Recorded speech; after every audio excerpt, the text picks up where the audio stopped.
नमस्कार, मैं हूं गार्गी। आप देख रहे हैं श्रेष्ठ उत्तराखंड। हरिद्वार में दाखिल होते ही वहां खाली पड़ी जमीन पर कूड़ा और फैली गंदगी धर्म नगरी को लेकर लोगों का नजरिया बदल देती है।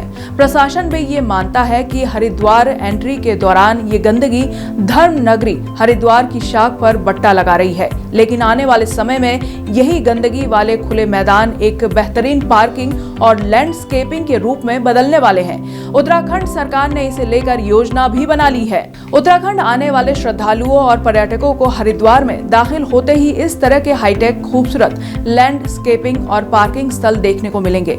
मौजूदा समय हरिद्वार में घुसते ही वहां मैदान में गंदगी और कूड़ा करकट देखने को मिलता है, लेकिन ये जगह अब इस तरह की शानदार लैंडस्केपिंग और हाईटेक पार्किंग में तब्दील होने वाली है।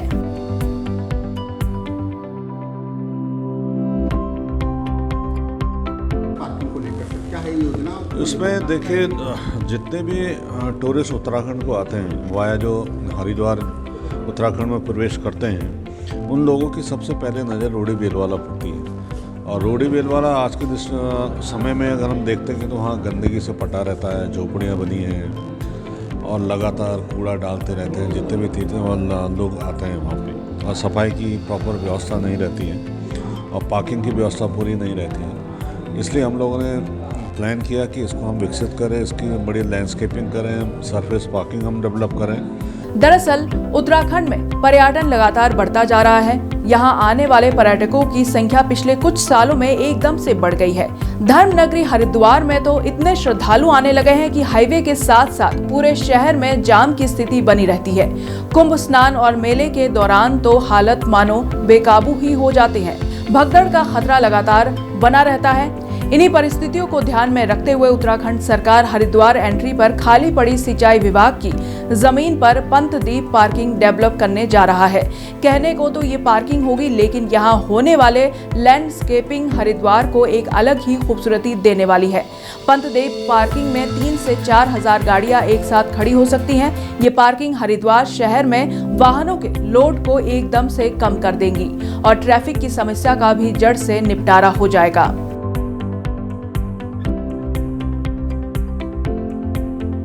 तो वहाँ पे हाई राइज बिल्डिंग्स हम लोग नहीं बना सकते। भगदड़ की स्थिति में उस स्थान का उपयोग होता है, तो वो समय ये भी ना रहे कि मेले के समय में हमें दोबारा इसको खाली करने की ज़रूरत पड़े। इसलिए इसको सरफेस पार्किंग के रूप में हम लोग डेवलप कर रहे हैं। और साथ ही साथ जो पंतद्वीप वाली पार्किंग है, जिसमें आज के डेट में 1000-1200 गाड़ियाँ पार्क होती हैं, हम लोग प्लानिंग इस हिसाब से कर रहे हैं कि मिनिमम वहाँ पे 2 से 4 हज़ार गाड़ियों की पार्किंग हो और जितने भी टूरिस्ट यहाँ पे आए, जितने भी श्रद्धालु आए, उनको अच्छी पार्किंग की व्यवस्था मिल सके।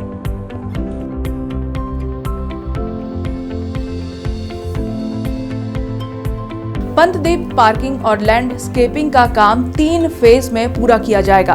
पहले फेज में भूमि को समतल कर वहां पार्किंग की व्यवस्था की जाएगी। दूसरे फेज में पूरे इलाके का मॉडिफिकेशन किया जाएगा और तीसरे फेज में खूबसूरत लैंडस्केपिंग कर इस जगह को अंतिम रूप दिया जाएगा।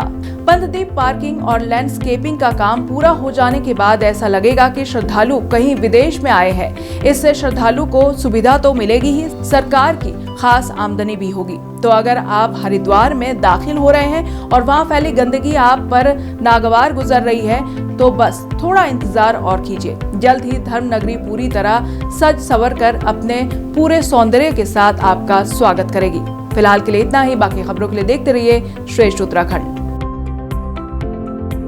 श्रेष्ठ उत्तराखंड पर खबरों से जुड़े रहने के लिए चैनल को सब्सक्राइब करें, बेल आइकन दबाएं और देखते रहें श्रेष्ठ उत्तराखंड।